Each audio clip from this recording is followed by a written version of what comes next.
So when I told you that the next video was going to be a bit different, I really wasn't lying. If you see to your left and to your right, you may see these exquisite, definitely new parts to a PC, and I will be putting these together today.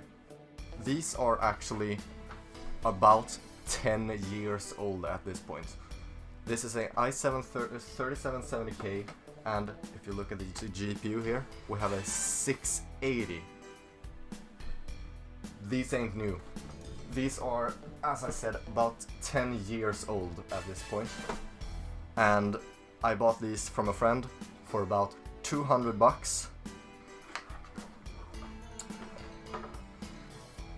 This PC is actually a really high-end PC, at least for the time. So this is a Asus Gene motherboard, or rather an Asus Maximum Gene. And this was one of the most expensive motherboards at the time, and also, according one of the best for this CPU and for this chipset, which is Z77. This will be sort of a walkthrough for some of my friends, because they actually need a guide on how to build a PC. One really common mistake when building your first PC is that you put the motherboard in the case in the beginning. It's actually much better if you keep the motherboard out of the case until you have fully prepared it with CPU, cooler, and your RAM. And maybe if it's a new system, you might have an M.2 SSD as well, which is one of these really small SSDs that might sit in your actual motherboard. So today, for RAM, I have this Corsair Vengeance LP paired together with HyperX Blue memory. Now, most of the time, this isn't actually that good, because mixing a memory isn't really that great. Now, that doesn't mean it can't work, and it doesn't mean that it will harm your performance, but it definitely can. This memory I know is good, except for maybe one of these sticks, you bastard. But I will try them anyway, and then I guess I will have to troubleshoot later.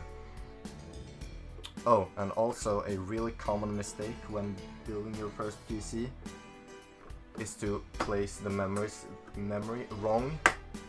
You should place these with one spacing in between, because then they will run in dual channel. As you experienced builders might know, these aren't actually new DIMMs. These are actually DDR3, but now we're even up to DDR5 memory. In my main PC I have DDR4, which is probably the most common at this point. So anyways, these are DDR3, as I said. These two are 2 GB and these are 4 GB each, that is. So that gives a total of 12 GB of memory, which will be fine for this use case, but usually you would like to aim for about 16 GB, but these were just the ones I had lying around. Look at the absolute exquisite packaging of this CPU, and it hasn't been destroyed at all. A lot of CPUs come with these stock coolers, as you can see right here. Now, this cooler is actually better than the usual one that Intel ships today, but still these are absolute trash, so I will not be using that one. When lining up your CPU, you can think in two ways, at least for Intel. You can see this golden notch right here, and it should be aligned with this one right here. Or you can do what I thought when I started building PCs and think text goes down. For the people using AMD, your socket will look sort of similar to this. Not exactly this one. This CPU is probably 15 years old at this point, but the mounting is still the same. So you'll have to pull the latch up like this, and then you will have to use this corner, the golden corner, the same as on Intel, and place it inside the socket, and use the pins as a way to mount it, and then pull the latch right down. You should be using AMD if you're building a new computer, because Intel right now is kinda trash. Also, you gotta think about when locking these into place, you actually have to use quite a bit of force, and that isn't dangerous for the CPU, it's built for it. For the cooler, I have this Dark Rock 3. This is actually a really powerful CPU cooler, and it is probably overkill for what I am going to use this for.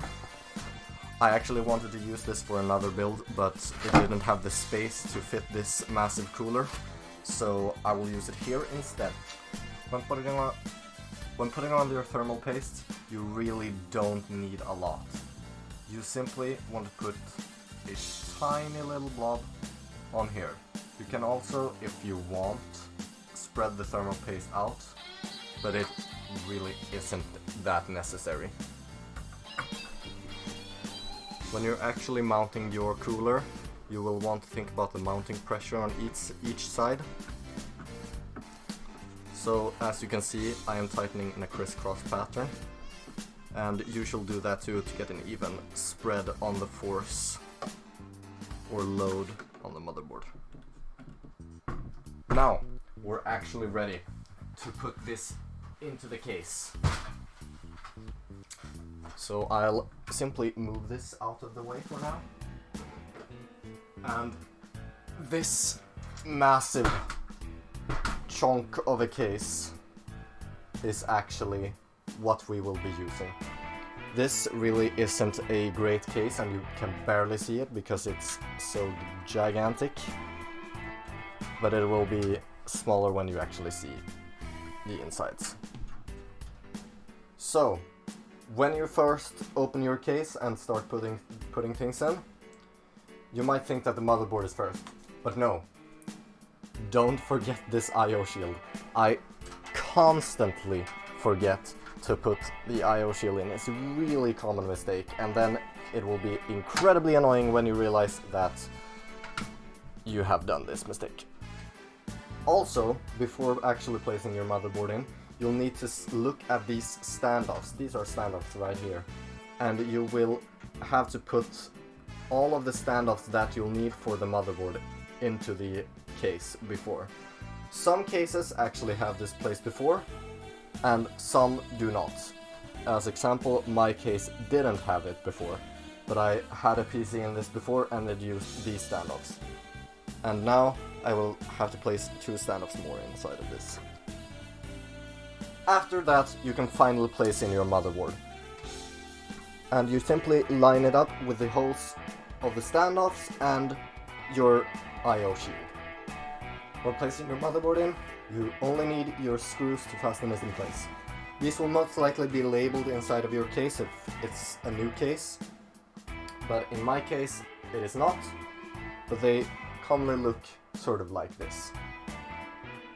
When you're finished with mounting your motherboard, you actually have a lot of choices, because from here it really doesn't matter which part you put in next. For me, I will start with this hard drive. And for keen-eyed among you, you might realize, wait, isn't this kind of crap? And you'll be correct. This is actually a really bad hard drive. It is incredibly slow and it is really old as well. And it doesn't really have a ton of storage either. But for what I am going to do, it really doesn't matter. And again, this is the only thing I have lying around. Commonly when mounting these hard drives, you actually need to place screws in. But for this is actually sort of toolless. So you have these slots right here that shall go into these right here. And you simply mount this in. And then you only need to screw in 2 sides. High tech, I know. Now for me, I simply need to slide the hard drive in right here. And boom, we're done. For the next part, I choose the power supply. And this power supply on the box is actually really quite good. But sadly, this is not the power supply I have. This power supply is a Corsair, but as you can see, it is not high-end at all. This is absolute crap. Jesus. But it probably will work for at least this build. Actually, funny story. This power supply right here was actually in my cousin's PC before this, and we had to replace it because it didn't work anymore. So we'll see if this one works. It's still powered on, it just didn't boot into Windows. To mount the power supply, you'll first need to slide these cables right in, because it's not a modular power supply. And then you'll slide this power supply right in here. Keep in mind that it's most likely the best for you to mount the power supply to go downwards, to suck air in from under the case, and then simply put it out. This is also a really common mistake when building a PC, that you actually place it upwards, which means that it can't get any airflow. Now, after we're done with that, we go into the most fun thing, cable management. For some people, this is actually quite a fun step of building a PC, and that is me included, but it is one of the most tedious jobs when building a PC. And this case is also absolute garbage, which means that it doesn't really have that much cable management. Oh, and keep in mind when routing these cables, we haven't put the graphics card in yet, which means that you'll need to run those cables as well. This is PCI Express power cables, and these will run to the graphics card later. Now we get to the most annoying part of the cable routing, and that is the small connectors for the power button and reset button and so on. These cables are incredibly annoying for everyone who is building a PC, and it is connected to these right here. You can see everything that is needed to be connected down here in really small text, and then you can see writing on these that tell which part it actually is.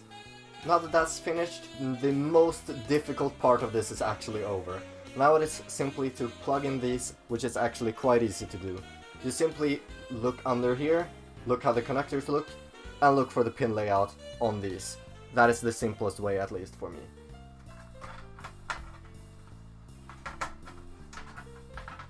Now that that's completed, it is actually time to place some fans into this. I have two of these fans right here. They aren't really great, but they will work for this. This is actually an alright one. This is actually a fractal design, 144mm, and it will be placed in the front right here, which you can barely see. Wait, I'll move this. Then we have this second fan. This is actually a Corsair one. It isn't that horrible, but this is actually from their AIO coolers. I had one, and then it died. And I will place it right back here, as an exhaust fan. Actually, that is something to keep in mind. This will work as an intake fan, and this will work as an exhaust fan. It is really important for you to actually think about the aerodynamics in your case. That sounds really difficult, but it really isn't. Just mount your front case fans the same direction as the rear case fans, so they blow in the same direction so that you get airflow through the case. Now we'll simply route these cables and plug them straight into the motherboard. As you can see, this is a 3-pin, while the motherboard one are 4 pins. This doesn't matter at all. You can simply plug the 3-pin into the 4-pin and leave one of the pins on the side. And it really doesn't matter at all. It is meant to do that. I'll actually try to clean this cabling up a little bit more before. That looks good enough for me. So now it is time for the final piece of the puzzle. And this is, of course, the GPU. This GPU slots in one of these PCIe slots right here. And it simply clicks into place. You don't really hear it that much because this motherboard is really old. And there we go. Now it is simply to close this case back up. And then I'll just place the side panels on and then I'll try it. Actually, I almost forgot about this. You'll actually need this SATA cable as well. Of course, you experience know what this is. This is actually the data cable that goes between your hard drive and your motherboard. This is incredibly important. And the slots are placed under the GPU, which is why I like to place the hard drive in first. But it will be fine. And then I will simply place this onto the hard drive. Now I can keep doing what I was supposed to do. Yeah, brother. So, as you can see, the PC boots. I already had Windows installed, so it instantly booted up. But when I say instantly, not really. Because you know what I said about that hard drive? Yeah, check out this speed.